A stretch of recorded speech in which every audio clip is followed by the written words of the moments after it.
I stop spending my time making wine. If I cannot produce anything, I don't like to drink myself, you know. So try to get closer to perfection. I don't need to make 100 bottles or 10 bottles. I need to make 3, 4, 5 perfect bottles. And to be honest, I'm never fully happy about anything I make. There's always something that can be a little bit better.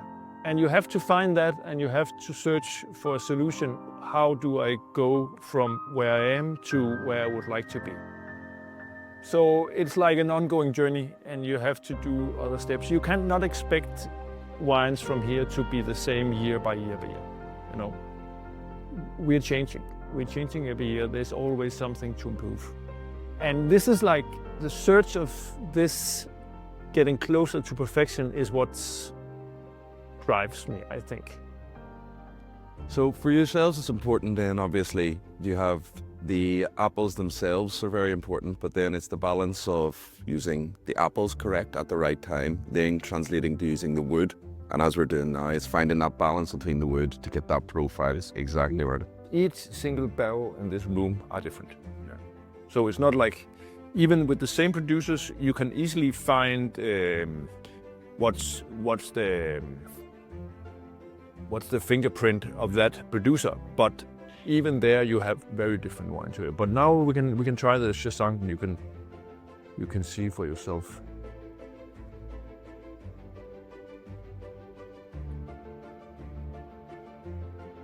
There's 3 things that come to hospitality.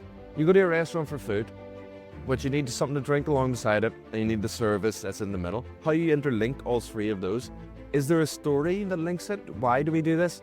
And then it's the why does this link?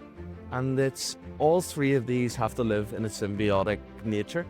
And whenever they click together, you have a pairing or an experience that is more than the sum of each of these individually. So yes, to get something that works together with something else is not just important to me, but I think it's paramount to how our industry should look. So this is Ingrid Marie. This is Ingrid Marie. And they're getting close to get ripe. Yeah. A few weeks and then we're there. For already now you have the sweetness, still crispy. The acidity is very nice.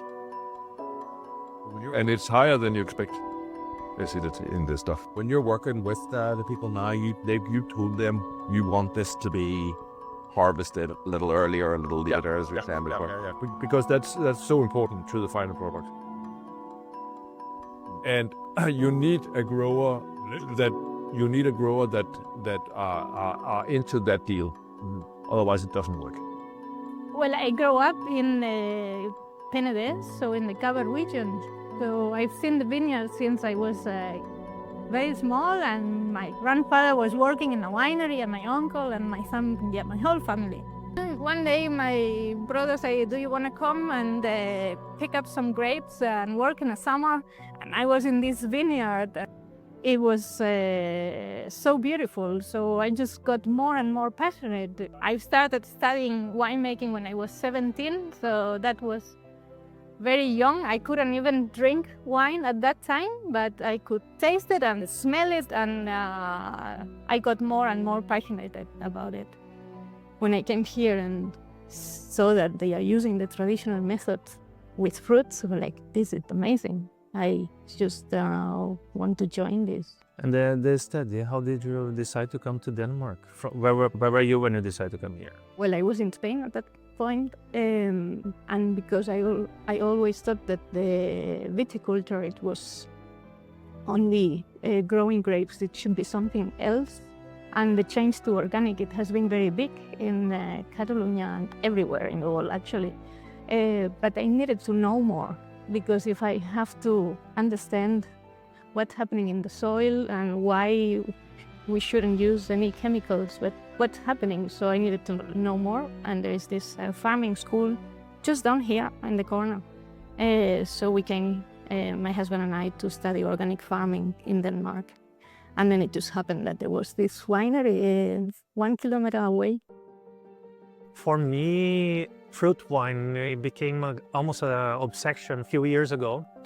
In Carbon, we try to think out of the box, try to bring something to the table that it hasn't been done on a regular basis.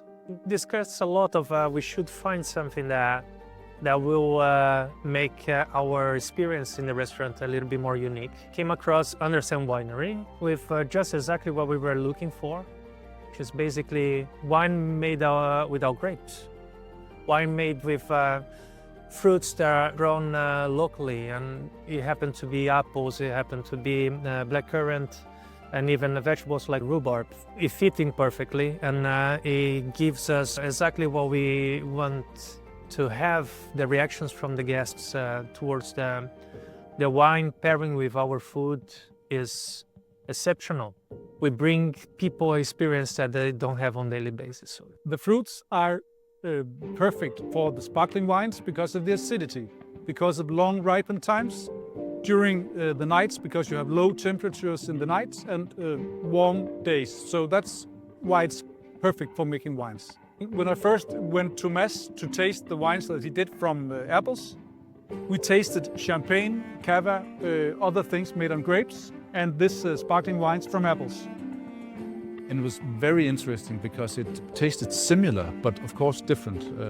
We had the champagne with the notes from brioche and typically champagne, and then the cava was similar, going to the apple. Also a little bit similar, maybe it needed some more aging in the bottles, but what the fuck, could you do that with apples? So Morten and I just looked at each other and said, this is what we're going to do. Mads, could you make 1,000 bottles of these? And then we can go to, maybe Geranium or a famous restaurant to pitch it in. The rest is history. We took all our money and put it into this project, and then crossed our fingers that Mads could do it again. And then we made 2,000 bottles, 8,000 bottles, and now we're here. I started out practice on making wine from all the apples that I have. And to do that, I had to concentrate a little bit on the juice to make it the right amount of sugar and all these things. And then I was just focusing on making grape wine from apples.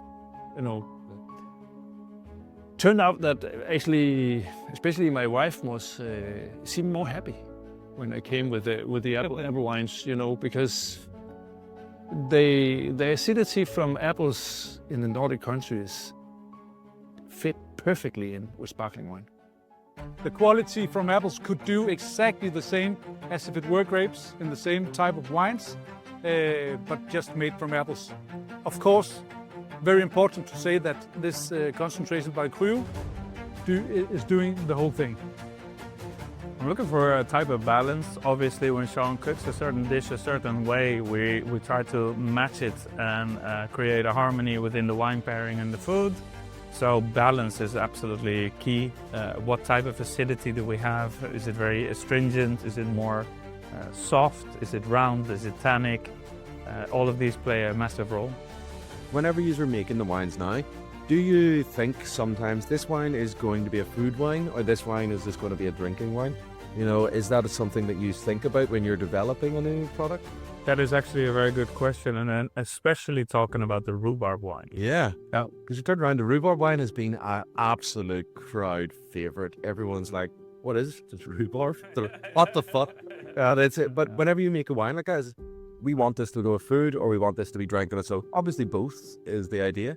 For the start, we always have an idea when we go into a new wine. It needs to have a purpose. There needs to be something that we are, pointing against. And looking at the fruit, they open a door into something which is very natural. Like I said, the berries with high acidity calls for a dessert wine. We were talking about this before with the team. It is flexible in the weirdest way possible. It brings something new to the table. You have apples. It's something that is very distinctive for people, but also perceived in a new way that I think is kind of innovative and, of course, refreshing to use something as traditional as something that grows in Scandinavia, but innovative in the way that it's produced. 3, 2, 1.